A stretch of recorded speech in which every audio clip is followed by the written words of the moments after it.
It was just a family portrait. Until experts were shocked to study the girl's necklace. Dr. Marcus Reed had examined thousands of 19th century photographs during his career at the Smithsonian's National Museum of African American History and Culture. Most arrived in donations from estate sales, attic cleanouts, or families looking to preserve their ancestors' images. But on a cold morning in February, one photograph made him stop mid-catalog. The image showed a black family of 4, formerly posed in a photography studio. The backdrop was painted to resemble a garden scene, common in 1880s portrait studios. The date penciled on the back read simply, 1889, Richmond, Virginia. The father stood tall in a worn but carefully maintained suit, his hand resting on an ornate studio chair. The mother sat composed, wearing a high-collared dress of dark fabric, her hair pulled back in a tight bun. 2 daughters completed the portrait. The older girl, perhaps 14, stood beside her mother in a somber dress with white collar detailing. The younger child, no more than 8 years old, sat on a low stool wearing a lighter-colored dress with small ruffles. Marcus had been cataloging these photos for 3 weeks, part of a collection donated by a Virginia Historical Society. Nothing unusual so far, just documentation of black families building lives in the years after emancipation. But something about this particular image held his attention. He reached for the magnifying glass on his desk and brought the photograph closer to the lamp. The lighting in the old studio had been good. He could make out remarkable detail for a photograph of that era. The father's calloused hands, the mother's tired but dignified expression, the older daughter's protective stance near her younger sister. Then he focused on the younger girl. She wore a necklace, a delicate silver chain with a small oval locket. It seemed incongruous with the family's obviously modest circumstances. The clothing was clean but showed signs of wear and mending. The studio setting was the cheapest option available. Yet this child wore what appeared to be a piece of fine jewelry. Marcus adjusted the magnifying glass, bringing the locket into sharper focus. His breath caught. There was something engraved on the locket's surface. Letters, maybe initials. He couldn't make them out clearly in the photograph, but they were definitely there. And something else? The locket seemed slightly open, as if it had been positioned deliberately to show that it contained something inside. Marcus sat back slowly, his mind racing. In his experience, details like this were never accidental. Families commissioning photographs in 1889, especially black families with limited resources, made deliberate choices about what to include, what to display, what to preserve for posterity. This locket meant something. He needed to find out what. Marcus immediately called his colleague, Dr. Jennifer Washington, who specialized in post-Civil War African American genealogy. She arrived within the hour, her curiosity piqued by the urgency in his voice. "Look at this," Marcus said, handing her the magnifying glass and pointing to the younger girl's necklace. Jennifer studied the photograph carefully, her trained eye moving over every detail. She examined the family's clothing, their posture, the studio setting. Then she focused on the locket. "That's unusual," she said slowly. "That's not costume jewelry. Even in this old photograph, you can see the quality. That's real silver, possibly even gold." "Exactly. Look at everything else in this picture. The father's suit is threadbare at the elbows. The mother's dress has been let out. You can see the line where the seam was moved. But this child is wearing an expensive locket." Jennifer leaned closer. "And there's engraving. Can you make out what it says?" "Not clearly, but I can see letters. And Jennifer, look at how the locket is positioned. It's slightly open, like someone wanted to show that it contained something." Jennifer straightened, thinking. While families didn't commission studio photographs lightly in 1889, it was expensive, especially for black families. Every element in this photo was chosen deliberately. So why would they make sure this locket was visible and partially open? Because they wanted someone to see it, to notice it, to ask questions. Jennifer picked up the photograph, turning it over to read the penciled notation again. 1889, Richmond, Virginia. "Do we have any other information?" Marcus pulled out the donation file. The collection came from Dorothy Hayes' estate. She died last year at 93 in Richmond. She'd been a school teacher, collected photographs trying to preserve black history in Virginia. Did the family provide documentation? Lists of names, locations? Marcus flipped through pages. Most were brief, just dates and locations, sometimes a surname. Then he found an entry that made his pulse quicken. Here, family portrait, believed to be the Williams family, Richmond, 1889, studio of Frederick Morrison, Clay Street. Note, inquiries made in 1940s regarding youngest daughter's identity. Jennifer looked up sharply. Inquiries about her identity? In the 1940s? That's 50 years after the photograph? Someone was looking for this girl. Or trying to find out who she really was. They stared at each other, the implications settling between them. This wasn't just a family portrait. This was a photograph containing a mystery that someone had tried to solve decades later and apparently failed. "We need to find the Williams family," Marcus said, "and we need to find out what's in that locket." Let's start with the 1890 census for Richmond. That census was destroyed in a fire. I know, but we have city directories, church records, property deeds. We'll find them. Finding the Williams family proved difficult. The surname was common in Richmond's black community, and records from the 1880s were incomplete. But Jennifer's expertise proved invaluable. She began with church records, knowing black families centered their communities around religious institutions. After 2 days searching digitized records from Richmond's black churches, she found something promising. "Marcus, look at this." She turned her laptop screen toward him. Mount Zion Baptist Church. Membership records from 1887. Samuel Williams, age 38, laborer. Wife, Grace Williams, age 34. Daughters, Ruth Williams, age 12. Sarah Williams, age 6. Marcus leaned forward. The ages match. If Ruth was 12 in 1887, she'd be 14 in 1889, the older girl. And Sarah would be 8, the younger girl with the locket. There's more. Jennifer scrolled down. In 1888, there's a note. Family inquiry regarding Sarah Williams' birth records. No documentation available. Child believed born approximately 1881. Exact date unknown.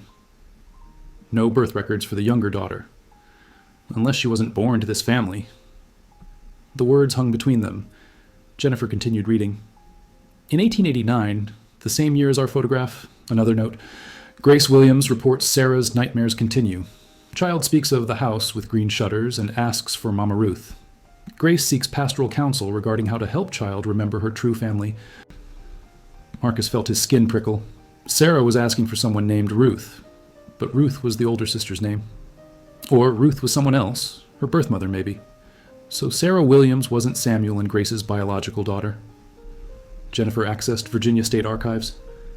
If Sarah was adopted, there might be legal guardianship documents. They searched for an hour, finding nothing. Then Marcus had another idea. The notation said inquiries were made in the 1940s about Sarah's identity. That's specific. 50 years later, Sarah would have been in her 60s. Maybe she was still alive, asking questions about her own past. Or maybe her children were. How do we find what happened to her? Death records, obituaries, cemetery registries? They divided the work. Marcus took death certificates from the 1930s through 1960s, while Jennifer searched newspaper obituaries. The sun was setting when Jennifer gasped. "Marcus, I found her." She turned her screen. It was a Richmond Times-Dispatch obituary, dated April 15th, 1951. Sarah Williams. Peterson, 69, died peacefully Wednesday. Born in Virginia, exact date unknown, raised by Samuel and Grace Williams of Richmond. Married James Peterson in 1903, moved to Washington, D.C., worked as seamstress, raised 4 children. Mrs. Peterson spent many years searching for information about her early childhood and birth family, hoping to solve the mystery of her origins, survived by her children, who continue her quest. Marcus and Jennifer stared at the obituary. Sarah Williams Peterson had died in 1951, still searching for answers about her identity, and her children had continued that search. If her children were continuing the search in 1951, Jennifer said, some might still be alive. Sarah died at 69. If she had children in her 20s, they'd be in their 90s now. Marcus searched immediately. The obituary mentions 4 children but doesn't name them. Let me find James Peterson's death record.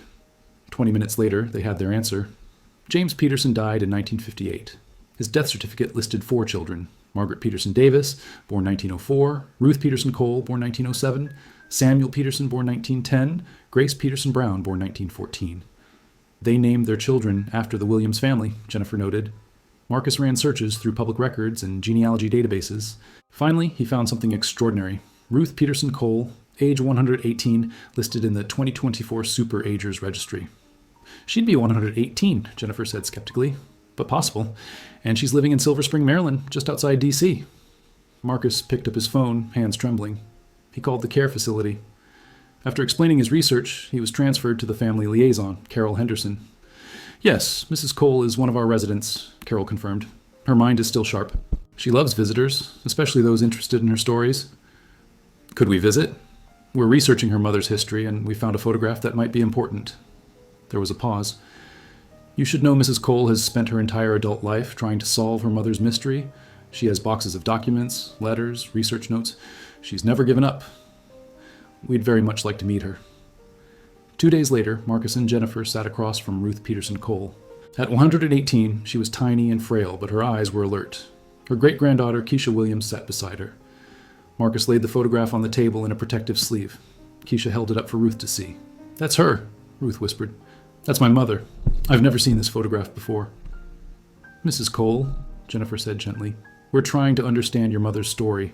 Records indicate she wasn't born to Samuel and Grace Williams, that she was taken in when young. Can you tell us what you know?" Ruth nodded slowly. "My mother had few memories of early childhood. She remembered a big house with green shutters. She remembered a woman she called Mama Ruth. She remembered being put on a train, and she remembered crying for her mama." "Do you know how she came to live with the Williams family?" "She was found in 1884, about 3 years old, wandering near Richmond train station. She wore a nice dress and a locket." Marcus and Jennifer exchanged glances. "The locket in the photograph," Marcus said. "Yes. My mother wore it her entire life, never took it off.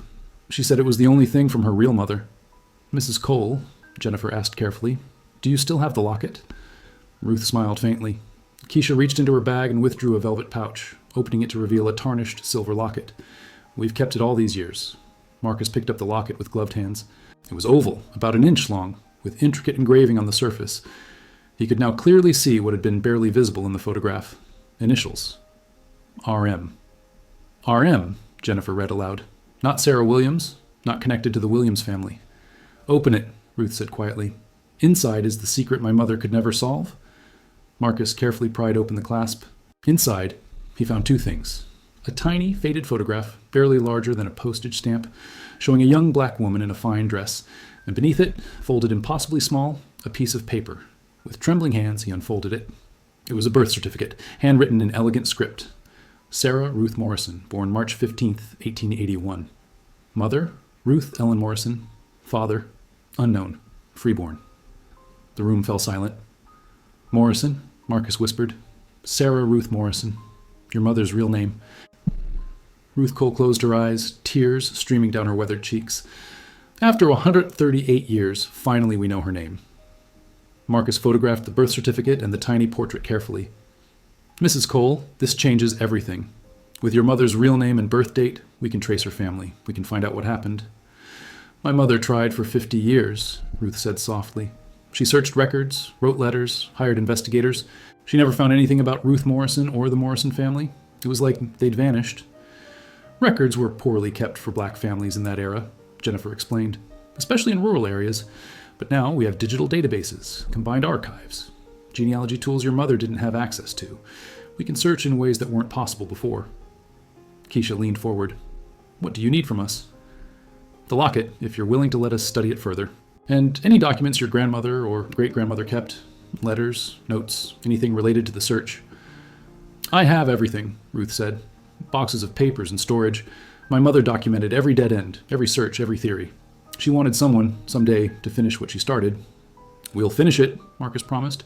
"We'll find out who Ruth Morrison was and what happened to her family." Over the next week, Keisha brought boxes to the museum, decades of Sarah's research carefully preserved. Birth announcements she'd collected from Virginia newspapers, census pages she'd copied by hand in libraries, letters to county clerks requesting records, maps marking locations she'd searched. It was heartbreaking to see the scope of Sarah's failed searches, but it also provided a roadmap of what had already been tried, helping Marcus and Jennifer avoid retracing the same dead ends. They started fresh with the birth certificate's information. Ruth Ellen Morrison, 1881, Virginia. Jennifer searched property records while Marcus focused on church registries and business licenses. 3 days later, Jennifer found it, a property deed dated 1879 in Henrico County. Land purchased by Ruth Ellen Morrison, free woman of color, 40 acres, payment in full. She owned land, Jennifer said excitedly. Ruth Morrison was a property owner. They'd found Sarah's mother. Now they needed to discover why she disappeared. With Ruth Morrison's name and property location confirmed, Marcus and Jennifer searched Henrico County records intensively. The 1880 census listed Ruth Morrison, age 28, as a seamstress and property owner, living with her mother Ella Morrison and infant daughter Sarah. A black woman owning property in 1880 Virginia, Marcus said. Just 15 years after emancipation, she must have been remarkable. They found newspaper advertisements from 1881, 1882 listing R. Morrison, fine dressmaking and alterations, Henrico County. Ruth had run a successful business, taking commissions from Richmond's wealthy families. But then the record stopped. No advertisements after 1882. No property taxes paid after 1883. Something happened, Jennifer said. Between 1883 and 1884, Ruth Morrison vanished. Marcus searched newspaper archives, going through hundreds of pages. Then he found it, an article in the Richmond Dispatch, dated September 14th, 1883. Tragedy in Henrico County. The home of Ruth Morrison, a free negress, was destroyed by fire Tuesday night. Miss Morrison is reported missing. Her mother, Ella Morrison, perished in the blaze. The cause remains under investigation, though neighbors report seeing men on horseback leaving the property before flames were discovered. Miss Morrison's young daughter, approximately 3 years old, has not been located. "Oi!" Marcus read it aloud, his voice tight with anger. "They burned her house," Jennifer said, "killed her mother, tried to kill Ruth and Sarah." A second article from October 1883 reported, "Investigation closed in Morrison fire. No evidence of criminal activity. Ruth Morrison presumed deceased. Missing child presumed deceased. Morrison property claimed by county for unpaid taxes and will be auctioned." "They covered it up," Marcus said bitterly. Jennifer pulled up land records. The